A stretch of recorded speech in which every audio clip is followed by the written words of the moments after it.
First time I walked back into Khan Yunis, my heart broke. What used to be a lively, happy place was now ruins. The street where we once shared so many smiles and stories were silence. Everything laid to a waste. It is so shocking how a place so familiar can suddenly feel like somewhere I have never been. Every day I think about this and ask myself, how long will it be before the world realizes Gaza needs peace? We need a ceasefire now. We are all waiting for the day when our streets come back to life, filled with joy and the sounds of laughter once more.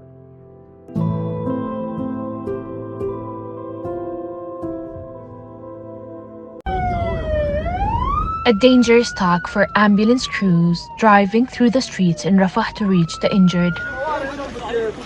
They find one man with shrapnel wounds. For nearly 8 months now, they've dealt with the constant flow of dead and injured people. We are receiving numerous calls for help from citizens as quadcopters are targeting displaced people in these areas that they're staying, even in the safe areas. The difficulty for ambulances to reach the areas is great due to the targeting of the emergency teams. Yesterday, a car belonging to the civil defense was struck. These ambulances are filled with people needing medical help. What happened was an explosion took place and there was shrapnel. This is what happened, and the old man got shrapnel in his head. At Al Emirati Hospital, medics do what they can do to treat the wounded. It's the same for the few hospitals still operating across Gaza. With the shortage of beds and medicines at the European Gaza hospitals south of Khan Yunis, some patients are having to be treated on the floor. The situation is no different here in Al-Aqsa Hospital, a desperate attempt to save lives with a few resources left. Hind Al-Khudari, Al Jazeera, Deir al-Balah, Gaza, Palestine. The question of Palestine keeps returning to our screens. But why? Well, it's an injustice and a denial of human rights that has persisted for over 100 years, with global implications. Here is a brief overview. After World War I, the League of Nations placed Palestine, formerly part of the Ottoman Empire, under a British administration that supported the creation of a Jewish national home there, a move that pleased Zionist leaders who considered it the ancient Jewish homeland. Amid increased immigration and foreign rule, Palestinians who had lived on the land for centuries staged an uprising from 1936 to 1939, which led to repression, including by British forces and Jewish militia. In 1947, the UN decided to partition Palestine into 2 independent states. Jerusalem was to be placed under UN administration.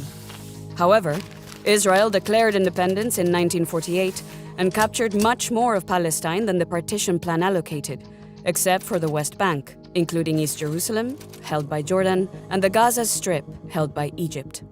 More than half of the Palestinians were expelled from or fled their homes and ended up in refugee camps in the West Bank, Gaza, and neighboring countries. Palestinians refer to this as the Nakba, or catastrophe.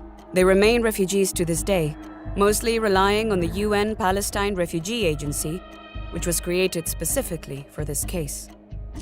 In the 1967 Six-Day War, fought between Israel and neighboring Arab states, an additional 500,000 Palestinians were forced to flee. Israel occupied Gaza and the West Bank and annexed East Jerusalem, including the Old City. In the years following, the UN General Assembly affirmed the rights of Palestinians to self-determination, sovereignty, independence, and refugee return. In 1974, it recognized the Palestine Liberation Organization, PLO, as the sole legitimate representative of the Palestinian people. Palestinians revolted against the Israeli occupation in 1987, referred to as the First Intifada, or uprising. Intense diplomacy followed and led to the signing of the interim Oslo Accords between Israel and the PLO in the 1990s. Palestinians recognized Israel, and the Palestinian Authority was established to govern parts of the West Bank and the Gaza Strip. Further negotiations failed to resolve the remaining issues, as Israel expropriated Palestinian land and continued to transfer its population to illegal settlements in occupied Palestinian territory. During the Second Intifada in 2000, armed clashes and bomb attacks ensued. Israel built the West Bank separation wall, much of it inside Palestinian territory, seizing land and restricting freedom of movement. The International Court of Justice determined that the wall inside Palestinian territory was illegal. In 2005, Israel withdrew troops and settlers from Gaza. After an armed takeover by Hamas, Palestine's Islamic resistance movement, in 2007, Israel imposed a blockade on Gaza, which has caused a deepening humanitarian crisis, along with Palestinian resistance. Palestine became a UN non-member observer state in 2012, and a few years later, the Security Council demanded that Israel cease illegal settlement activity. However, settlements continue to expand. Despite broad international support for a two-state solution, it has not been possible to justly resolve core final status issues in accordance with UN resolutions. And that is why, until justice and international law prevail and Israel ends its occupation, we will continue to see the Palestinians struggle for their rights on our screens.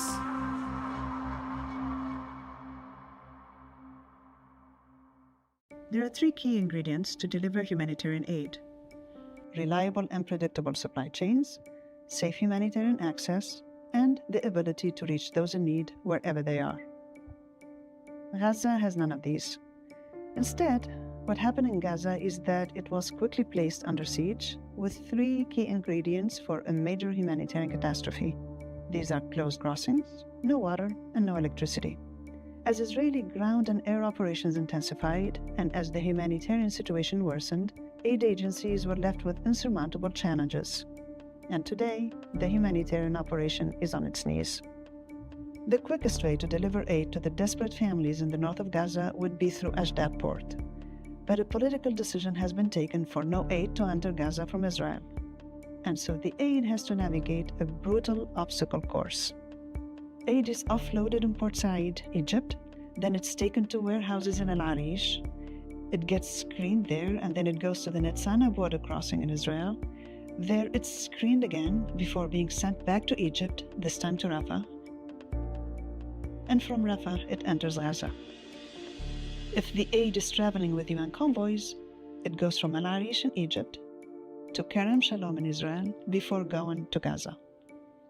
Often, trucks need to be offloaded then reloaded, and at every border or crossing, supplies need to move from Egyptian trucks to Palestinian trucks, and scanning can take hours. Once inside Gaza, 8 convoys have to travel on crowded, impassable roads at risk of unexploded ordnance, often close to fighting and amid desperate, hungry crowds. IDF soldiers too often delay or deny convoys from crossing checkpoints, with rejected requests for safe passage, searches, detentions, and sometimes violence against aid convoys and awaiting crowds. Famine is imminent. Over 1 million people are at risk, including because aid is being cut off. The people of Gaza are trapped, bombed, killed, injured, displaced, and starved. Israel's limits on humanitarian aid must be lifted. The war must end now.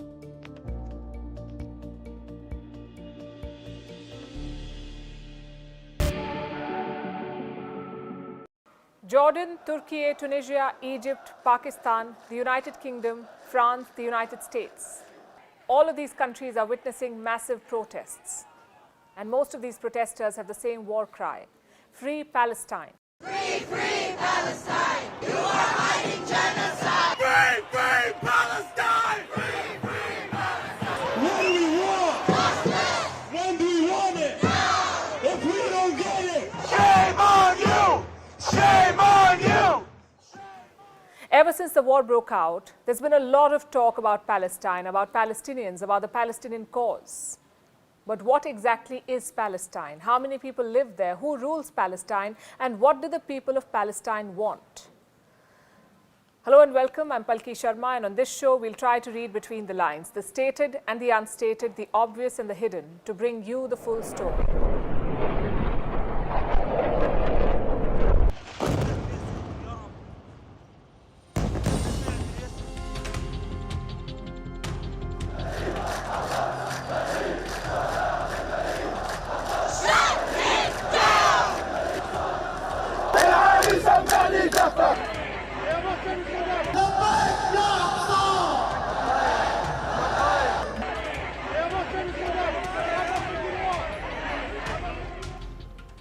To understand the Israel-Palestine conflict, you must understand its history and geopolitics. We covered that yesterday. You can watch it here. Tonight, we want to talk about the Palestine of today. If you Google it now, you'll find links about the war. But before the conflict, this is what showed up. 3 top searches, and they were all questions. So I guess that's a good place to start, to tell you the story of Palestine in 10 questions. First of all, what is Palestine? Today, Palestine is made up of 2 parts, the West Bank and the Gaza Strip. They do not share a border with each other, but together, they make up the state of Palestine as we know it today, the West Bank and the Gaza Strip. The total area is more than 6,000 square kilometers. Question number 2, where is Palestine located? Let's pull up the map for this one and zoom into West Asia. You can see the state of Israel and the 2 parts of Palestine. It lies in the southern Levant. What's Levant? A geographical term to signify areas in the eastern Mediterranean. This is the Gaza Strip. It has the Mediterranean on the west, Egypt on the south, and Israel on the north and east. Then you have the West Bank. It has Jordan on the east and Israel on the north, south, and west. So you have 2 fragments of land. Together, do they form a nation? Well, they do, according to the United Nations. In all of its documents, the UN refers to it as the State of Palestine.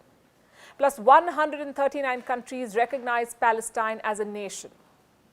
Is India among them? Yes, it is. India was in fact one of the first countries to recognize the Palestinian state. 2 Indian prime ministers have visited it. The first was Jawaharlal Nehru. He visited Gaza in 1960 to meet Indian troops deployed by the United Nations. But back then, Gaza was under the control of Egypt. And the second Indian Prime Minister to visit was Narendra Modi. He went to Ramallah in 2018, so technically he became the first Indian Prime Minister to visit Palestine. And India recognizes Palestine. It shares strong bilateral relations. India has built schools and hospitals in Palestine. It also funds several projects in both West Bank and Gaza. Now, if so many countries recognize Palestine as a nation, it must have some markers like a flag, a passport, a capital. Does Palestine have them? Well, it does have a flag, this one, often seen in protests across the globe. They also have a passport. It is issued to residents of Palestinian territories, also to Palestinians born abroad. As for the capital, it's the most contentious part. Palestine says Jerusalem is its capital, but so does Israel. And this is a major flashpoint. It has led to clashes, killings, and widespread violence because both Israel and Palestine want control of the holy city. The question is why? Why do they want the same capital? And the answer is East Jerusalem. It is home to some of the holiest sites in the world. It is where Judaism's 2 sacred temples once stood. It is also the site where Prophet Muhammad is said to have ascended to heaven. And this is a problem because both sites are on the same land, the Al-Aqsa and the Temple Mount. They're in the same compound. And they have a precarious power-sharing deal. Jordan is the custodian of the Al-Aqsa Mosque. It's a third party. Jordan is the custodian of the mosque. Israel controls access to it. Jews are allowed to enter, but they cannot pray there. Only Muslims can pray inside the Al-Aqsa Mosque. Like I said, it is precarious power sharing. And this makes the Al-Aqsa a recurring flashpoint. Speaking of which, there's also conflict over who rules Palestine, and it's quite complicated. We'll try to break it down for you. In 1948, the Jewish state of Israel was created. This led to the mass displacement of Palestinians. They call it the Nakba. The Palestinians were left with nowhere to go. They became refugees. Many of them moved to settle in other countries. These diaspora Palestinians formed what they call the Fateh Party, a secular political party. It was founded in 1959 in Kuwait. One of the main founders was Yasser Arafat. He went on to become the president of Palestine, also the biggest name in the Palestinian freedom struggle, Yasser Arafat. So there was Fatah, a party made for Palestinians. And then came the PLO, the Palestinian Liberation Organization, an umbrella group founded in 1964 in Cairo, Egypt. The PLO had many parties, but they had one cause, the liberation of Palestine. And for the next 3 decades, it was the voice of Palestine. But then came the Oslo Accords in the 1990s, a peace agreement between Israel and Palestine signed by 2 men, Yasser Arafat, the chairman of PLO, and Yitzhak Rabin, the Prime Minister of Israel. The deal was brokered by Bill Clinton, who was then the President of America. The Oslo Accords were supposed to be a game changer, to initiate future peace talks, and to lead to a 2-state solution, one state of Palestine and one of Israel. Israel was led by its government. On the Palestinian side, they created something called the PA, the Palestinian Authority. And these 2 sides were supposed to negotiate, but it did not work out. In the years that followed, the peace process broke down, negotiations stopped, and then began an uprising. The year was 2000. Palestinians rose in protest. They called it the Second Intifada. The first one happened in the 1980s. It was largely spontaneous. The second one began in the year 2000, and the trigger was this. Ariel Sharon, a man who became the Prime Minister of Israel, he decided to go to the Al-Aqsa Mosque. He was there for about 45 minutes, and that visit was the spark that lit the powder keg. The region collapsed into chaos.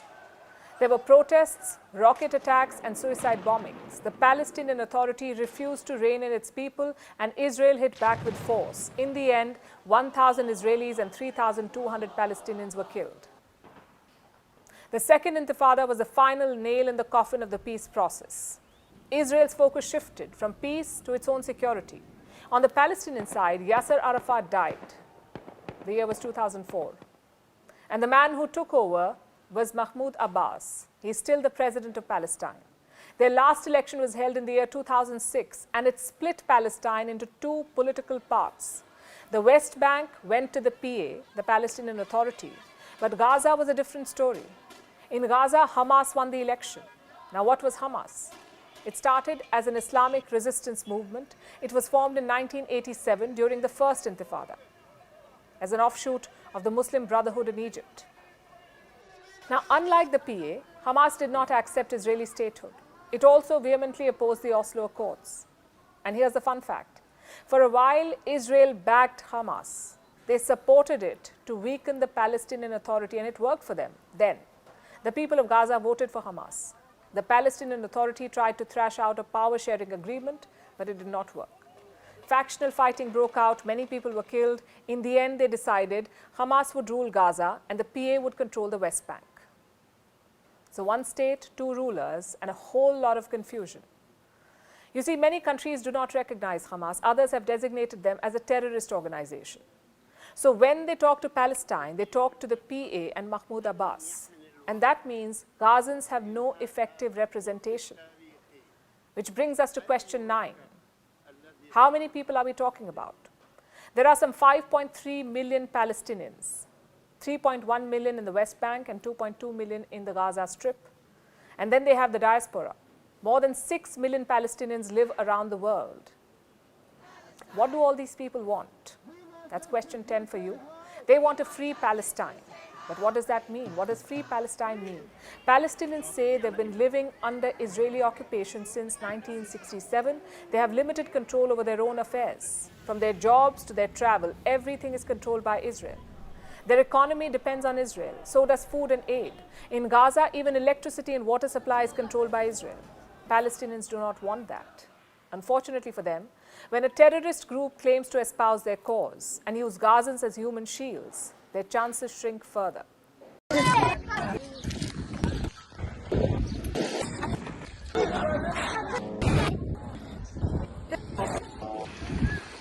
بيتنا راح وأنا عايشة الآن بخيمة. أنا زهقت من هذه العيشة، نفسي أرجع على غرفتي، نفسي ألعب في ألعابي، ولا مكان فاضي نلعب فيه، كل أكلنا معلبات، بدنا أكل صحي، الخضار قليلة وغالية كتير، بقى في دور طويل حتى أحصل على مية. أنا ضايل بنفس الملابس من أول الحرب، من 8 شهور ما شفنا الكهرباء، الاتصالات عنا صعبة كتير، حتى المواصلات صعبة كتير، شوارعنا مدمرة ومليانة نفايات. هاي العيادة كانت تقدم خدماتها بيوم من الأيام. اشتقت أرجع لمدرستي وصحابي.